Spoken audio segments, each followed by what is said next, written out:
Hi there mga kapatid! It's another day again and it's a new topic. Welcome to my channel! But before that, kung bago ka pa lang sa channel ko, please don't forget to subscribe and hit the notification bell para sa latest update and paki-like and share mo na rin. Hi there mga kapatid! So for today, papanoorin natin yung naging interview ni Attorney Harry Roque at saka ni Attorney Trixie Cruz Angeles kay Tatay Digong. Magbibigay siya ng opinion dito regarding dun sa naging statement din ni Kathy. So, let us watch. Thank you for CM Baste Duterte's channel. Pahiram po muna ng video courtesy to this channel ni Mayor Baste. So, here it goes mga kapatid, panoorin natin. Para sa inyong lahat. Well, ano na po ha? Talagang banat na kaagad, Mayor ha? Aha, Ang una kong tanong, Mayor, ano naman sasabi niyo dun sa mga revelasyon nitong Kathy Binag ng taga Davao din na 5 beses daw niyang nakita si PBBM Jr. na humitit ng powdery white substance? Yun ang sabi ni Kathy. Nakausap ko sabi na po siya. Well, alam mo kasi ako abogado tayong dalawa. Hindi ko dinidepensa si Presidente Marcos. But kung ano yung hinihigop niya, kung talcum powder o hindi na talaga. I cannot judge, I cannot rather give a conclusion on a picture na humihitit siya na hindi ko nakita yung, or somebody after an investigation would say that what was shown in what was depicted in the picture, ito yung ginamit niya. Mahirap kasi pero from the looks of it, parang ikaw ang tingin mo. Hindi, pero kilala niyo po si Kathy Binag. Oh. Talaga naman pong naging partner ni Tony Boy Florendo. No? At yung sinabi niyo nung una na may mga mayayaman sa Davao na nagdodroga, will you be at liberty para sabihin kung sino-sino yung mga mayayaman na yan? Kasi ang binanggit ni Kathy Binag Voltes 5, no? Si Tony Boy at yung kamag-anak niya na si Sap, tapos may mga iba pa, no, ng mga mayayaman. Sila ba ho yung tinutukoy yung mayayaman sa Davao? Alam mo dito, historically, baski saan, ang unang pumapasok sa mga ganong bisyo, even during my younger days, yung mga marijuana, yun namang mayayaman eh. Alam mo kasi yung taga Boulevard of Broken Dreams, yung squatter area dito, sa likod, hindi naman sa harap. Hindi na yung squatter area ngayon, pero binigay na sa kanila. At binayaran na nila. Yun ang hotbed noon ng hindi naman ibang bagay. Hindi dyan sa... Pero ngayon, itong bagong generation, itong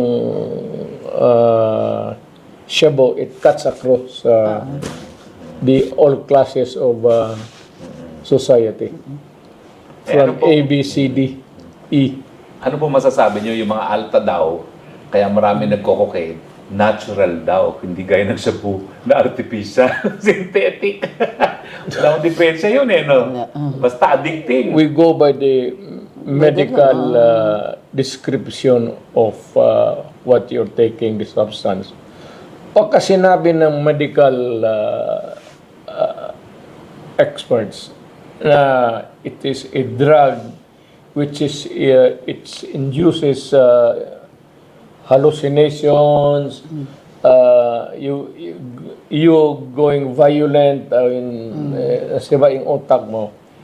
If it is a drug that is prohibited because it destroys the mind, talagang bawal yan at masama. Well, huli na lang po bago si Attorney Trixie naman magtatanong sa inyo. No? Nakasaad po sa salagang batas na kapag merong serious illness ang presidente, dapat magbigay ng impormasyon sa taong bayan. Alam po natin na ang drug addiction is considered by doctors as a serious illness. Tingin nyo ba ho kinakailangan magbigay na ng impormasyon ang presidente tungkol sa estado ng kanyang kalusugan, lalong-lalo na dun sa speculation, di pa naman napapatunayan. Pare-pareho tayong abogado, no? So we cannot condemn him as a drug user. Pero napakalakas na po ng angas eh. Kasi yung sinabi nyo, na mapakitaan kayo ng ebidensya, sinabi ni Agent Morales, na may confidential witness, yung video ni Maharlika, at ngayon si Cathy Binat. Should he now comply with the Constitution and report to the nation the state of his health?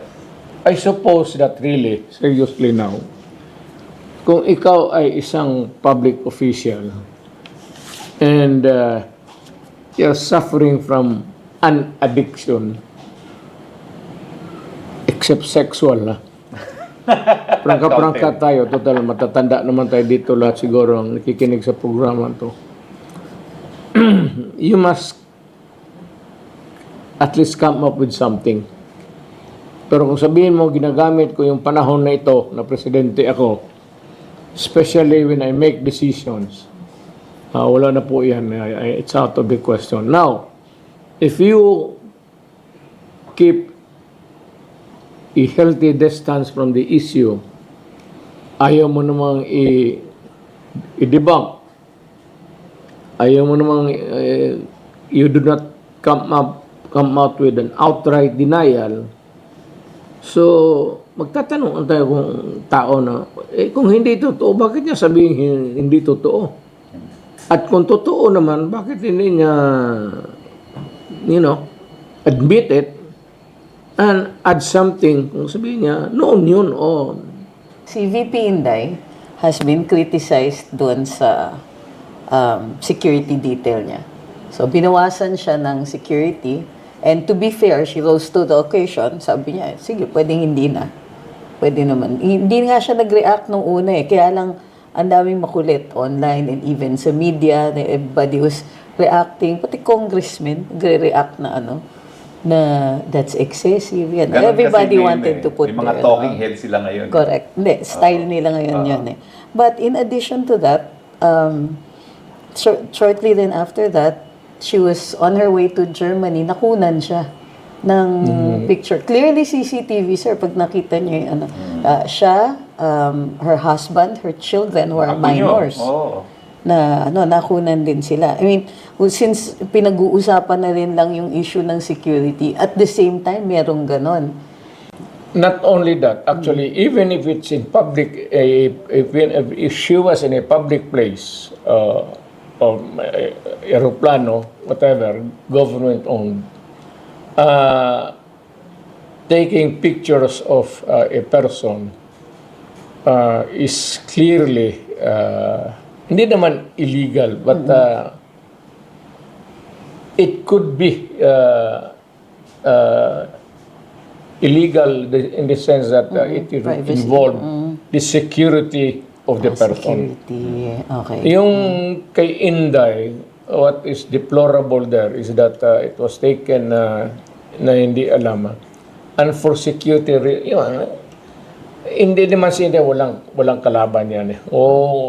Whenever she goes, she does not need 75 policemen even. Pero assuming it to be na ganun siya na official, and you are discharged, si Inday naman, alam mo, si Inday lang, ito lang ang masabi ko sa inyo sa lahat. Among the few sa gobyerno, it was only Inday who was very outspoken against the communists noon. Siya lang yung bububuga ng against the communists even when she was a mayor here. Ako yung conciliatory pa ang naglalaro ako eh. At totoo, politika yan eh. Alam mo, ang politiko, I could go into the territory ng NPA noon. Alam ng military yan, pati police. At I am sure na hindi rin nagustuhan nila yon. But I go to, ako lang yun, sing dito sa maybe Southern Mindanao o Mindanao, dito na pwedeng pumasok sa NPA territory noon ang nagipag-usap. Kalahat na, pati yung tulong nila sa candidacy ko. Pero Mayor, yung binabato nila kay BP, ang dami naman daw nung 400. At may nagsabi pa, hindi naman daw ganyang karami ang PSG ng presidente. As far as you remember ho, ilan ba talaga ang PSG? Kasi I cannot believe na mas konti ngayon ang PSG kaysa nung panahon ninyo. Ilan po sila? Kasi talagang sinabi, may nagsabi na 400, mas marami pa yan kaysa sa PSG, kaysa sa presidente. Alam mo, ako mismo, presidente noon, and I'm sure pati si Inday, hindi niya talaga alam kung ilan naka-assign on the lookout for security reasons. It could be more or it could be less. Pero one thing si Inday noon, that you have to, pati yung military, pati police, ang isang rason sa bagay, wala naman, ang pinaka-outspoken dito sa Mindanao against the communists, ang anak ko. Ang naglalaro sa komunista, ako. Well, ibahin naman natin ngayon, no? Ngayon po, talagang dinidemonize nila ang Pogo, no? Bagamat 2 taon na sila, hindi naman nila pinagbawal ang Pogo. Ngayon, pagbabawal daw, pero naririnig natin, meron daw exception na 12. Sino kaya yung 12 disipulo na hindi covered ng ban, no? Pero unang-una po ay, nung huling hearing na nandun ako, ang pinupunto nila, kayo daw ang responsable sa Pogo dahil sa Executive Order number 13. At sabi pa ni Congresswoman Luistro, yung EO nyo daw ay labag sa saligang batas as an unconstitutional exercise of legislative powers kasi for the first time, ginamit nyo raw yung word na e-gaming na wala naman daw sa batas na bumuo ng PAGCOR. No? So ang suma total, kayong sinisisi doon sa proliferation ng Pogo samantalang 2 taon na, hindi naman yan napatigil din. No? At ang sabi ni Andre Domingo, ang Pogo nagsimula as early as 2007 pa. Your take on this, Mayor? Sino yan siya? Congresswoman Luistro. Luistro? Opo. First termer. Oh, bright siya. Huwag na lang yung Pogo. How about the wedding? O itong masyaw all over the Philippines. Anong masasabi mo, ma'am? Or are you just concentrating on Pogo? Correct. Karami diyang masyaw, wedding. Sakla. Why ano na sa Pogo? Bakit ka magpabida dyan sa Pogo? If you want to be a moral person, lahat po na, lahat ng gambling. Huwag lang Pogo. Because Pogo is a gambling, it's a gambling game. Ay lahat naman ito, Philippine Charity Sweeps. Sugal rin yan, ma'am.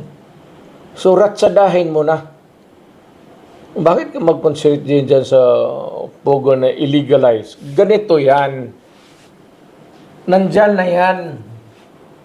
Lahat ng sugal sa Pilipinas, sakla, hantak, nandyan na yan. Pagka rumarami na, kung ikaw na may presidente na ginamit mo yung utak mo, if it proliferation of the gambling game, it's either you have the option to allow it openly in a disorderly manner, hayaan mo and allow the Pogo operators to corrupt government. Kasi iko-corrupt niya yung police, iko-corrupt niya yung mayor, congressman, gobernador. Ngayon, ang mabuti talagang gawain mo, sana ma-presidente ka. Para ma-educate ka rin. You regulate. That is really what it is. Regulate. Try to regulate. Sabihin mo, okay, I will allow you, hindi ko na rin ma-control itong mamalaro na ito. It's all over town. Magkuha kayo ng lisensya, magbayad kayo, magkaroon ako ng pera, plus I would have a take doon sa income ninyo. Pero magpaligal, tapos na kumukuha tayo ng pera, maitulong pa natin doong pera sa mga mahirap. Ospital, medisina, yung walang mapuntahan, walang gamot, walang pagkain. Yun, that you have to worry. Sir, hindi ba rin naman ando na yung problema, pero ang Kongreso hindi umandar. Tapos aangal sila pag may umandar. Eh di, sana gumawa sila ng batas. Kaya nga, so, what is she? Tama naman. Congresswoman. What are you doing? Kaya, tama. Kahit habang Anong ginagawa nag-criticize nila? siya, wala pa rin galaw dun sa Kongreso. Either way, to outlaw it or to legitimize it. So, sildado ka ng gobyerno, magtrabaho ka naman. Do not just ever be complaining about the mess that we are in. This is not a perfect country. So, every now and then, there's always a wrongdoing. Kasi yung sugal naman, wrong talaga yan. It is only legal, but it's still wrong. Kumikita ang gobyerno, it's regulated so that it will not proliferate and makontrol mo that it cannot affect the whole of the community. Mga bata, at saka you limit it to persons who can, afford it. Like the casino, hindi naman lahat pumapasok dyan eh. Pumapasok ng mga casino, yung may mga pera. I believe that when you start to complain, look into the larger picture. Wag masyadong, ang mahirap kasi yung you are a myopic creature. Yan ang nangyayari dyan. Bumuo po ang Kongreso ng Quad Committee, 4 na committee. Dangerous drugs, human rights, public order, at accountability at yung isa, public accountability. At tinitignan nila, hindi lang ang issue ng extralegal killings, kundi yung involvement din ng POGO sa illegal drugs, at pati si Senator Risa Ontiveros, linilink yung inyong dating special envoy na si Michael Yang sa issue ng drugs at doon sa isang POGO sa Banban. Pilit nila kayong dinidikit doon. No? Ano masasabi niyo dyan? I mean, if you have proof, then present it. Do not make a general statement. You present proof so that I can bring it to the legal department, justice, or to the prosecutor where these things you may claim to have existed. At we prosecute. Yan ang dapat. Do not just be, puro daldal ng daldal. Wala namang mangyari. You are not paid just to, yung trabaho mo dyan, you're not paid just to talk. You are paid to do the legal actions necessary. Isusupina daw kayo ng Kongreso doon sa susunod na hearing ng Quad para sa extralegal killings. At mga 5 general ngayon ang sinulatan ng ICC para makipag-ugnayan sa kanila. No? So, ang unang question ko, a-attend ba kayo? Kasi sabi nila, mapipilitan silang hindi lang magsupina, pero pagkatapos ng supina, citation in contempt pag hindi kayo umattend. No? At ano naman ang ma-advise na mabibigay nyo doon sa 5 pulis kasamang 2 chief of staff na gustong kausapin ngayon ng ICC? Yung ICC na yan, I do not recognize that. Nagmura ulit siya. Yeah. Nakakamiss na yung pagmumura niya. Ano yung ICC na yan? Are we or are we not? Yan ang tanong ko muna is jurisdiction. Correct. Abogado ako jurisdiction. First question. Fiscal ako whenever I face a case dito sa korte everyday magtanong ako diyan. Do I have the power? May jurisdiction ba ako dito sa kasong in prosecute? Wala. Huwag tayong magdaldal ng let's go legal. ICC? ICC,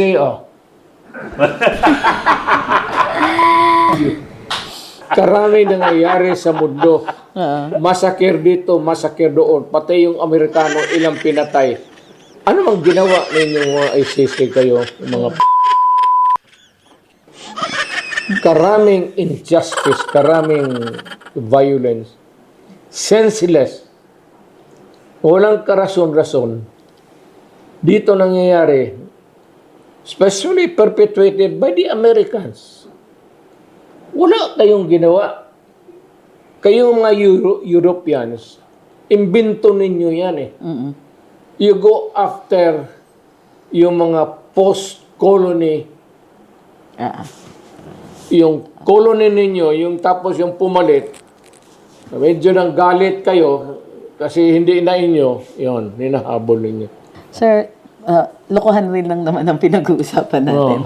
Pag landing ko the other day dito sa Davao, siyempre katabi ng airport, yung KOJC compound. Daming pulis.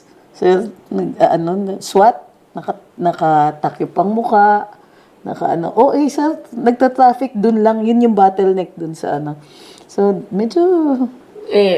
isa lang ang kalaban nila, pastor pa. Kasi ang dami nila. Naka-involved. Hindi ko lang kasi malapit ako sa police Once upon a time, I was president. Once upon a time, I was a mayor. Talagang mahal ko ang police pati sundalo. Kaya, this is the first time ako nag-react. This is the first time ako nagsalita sa bagay na yan. Kaya ang kalaban ng gobyerno, wag na lang yung police pati military, ayaw kong idadamay. Gobyerno na lang. Ang kalaban ng gobyerno, si Pastor Kibuloy, isa lang yan. Isang tao lang po yan. Kaya nga, tapos pastor pa. Nagkulang tayo ng bagay, wala na masyadong away noon. So, dapat yung mga ganon, naka-full battle gear. Isang pastor na Kaya of nga, Jesus Christ, the name above every name. Ang laki ng congregation na yan. Tapos naka-full battle gear kayo. correct. Magtanong ako, sino ang kalaban ninyo? Wala namang private army yan si pastor. Prayer warriors. Marami pero million. Yung prayer warrior lang yan. Sir, anong theory nyo? Bakit may overkill? So, kahit sinong ordinaryo mamamayang. Yan ang sakit ng nasa gobyerno ayaw ko kasi magsalita against the police and the military. Pat lalo itong isang police. Pagka ganun, magpabilib ka agad. May utosan na hulihin mo si baski congressman niya magpadala ng yung militar tangkidigira, tawag nila sa Bisaya, magpadala ng mga medyo korne. Utusan mo lang tatlong NBI dyan o tatlong pulis. Hulihin mo o sabihin mo doon na ano bang that's an overkill. Alam mo kung what the name of the game? Pa-impress. So, pakit sila dun sa taas. May Pati plano yung taas, kasi yung maligayahan. PNP chief. Pero yung taas, alam nila yung poet nila ginaganon ro kasi nakukornehan yan sila. Especially the military men. Di masyado yung police. Yung mga military men, bakitaan mo ng ganon, magsabi yan, ano ba naman na ginagawa nito? Anong class ba ito sa PMA Madrid itong ulol na to? Mayor, ano masasabi ninyo na ang Court of Appeals finreeze ang pondo ng Kingdom of Jesus Christ sa isang simbahan?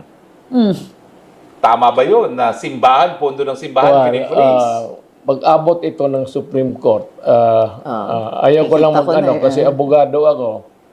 Pero sabihin ko sa iyo, without criticizing the mali yan. Medyo It obvious. does not involve public funds. Correct. There is no allegation of misuse. Correct. Kasi siya yung pinaka-chief.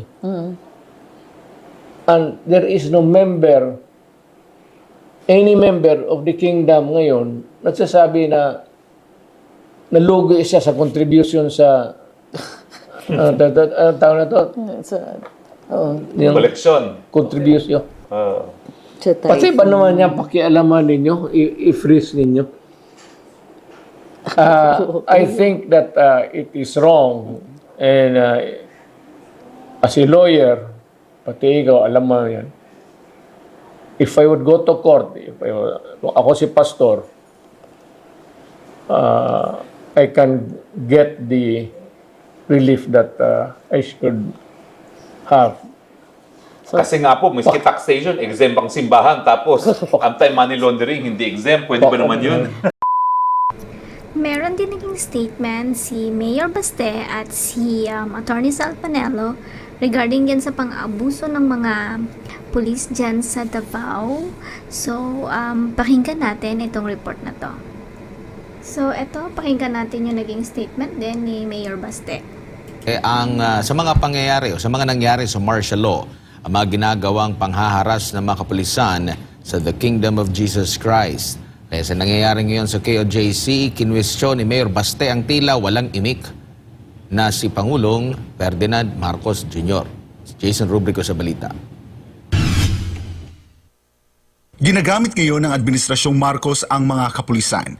Yan ang naging pahayag ni Davao City Mayor Sebastian Duterte sa isang interview sa Basta Davaoenyo kaugnay sa marahas at iligal na paglusob ng mga armadong pulis sa mga religious compounds ng KOJC noong June 10, 2024 at sa KOJC Farm noong August 5, 2024. Sinabi ni Mayor Baste na hindi naman yan mangyayari kung walang clearance mula sa administrasyon. Kaya naman kunestyon tuloy ng alkalde ang sinabi ni Police Regional Office 11 Director General Nicolas Torre na siya ay isang professional na pulis. Pagbibigay diin ni Mayor Baste na kung ano ay professional si Torre ay bakit ginawa ito sa KOJC.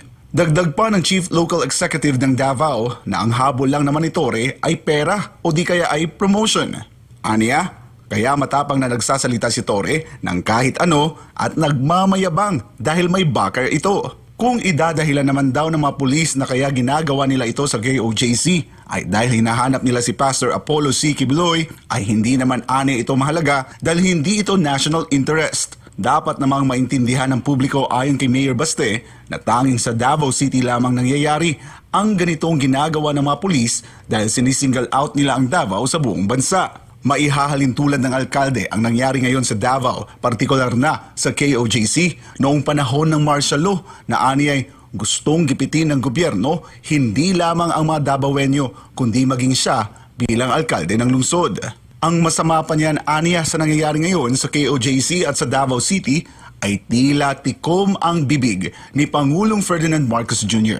Sabi ni Baste na kung siya si Marcos Jr. at nakatanggap siya ng mga ganitong balita tungkol sa mga ginagawa ng mga pulis sa KOJC na walang nameplate, nakatakip ang mga mukha at may mga dekalibreng armas ay magsasalita na ito at may gagawin na kaugnay sa nangyayari. Kaya ani Baste dahil si Marcos Jr. ang presidente ng bansa ay bakit hindi niya tinutugunan ang nasabing problema at bakit niya hinahayaang magdusa ang mga tao, partikular na ang mga taga-KOJC. Nang tinanong kung nandito pa ba si Pastor Apollo sa Davao, ay hindi alam ni Mayor Baste At kung siya man daw ang nasa pwesto ng buting pastor, ay hindi rin siya mananatili sa lugar kung saan siya hinahanap. Mensahe naman ni Mayor Duterte sa mga taga-Kingdom of Jesus Christ na wala silang dapat na ikatakot at ikabahala dahil wala naman silang mali o kasalanang ginagawa. Pero aniya, kinakailangang magbantay. Huwag din aniyang paniwalaan si Torre dahil ani baste hanggang pananakot lang ang general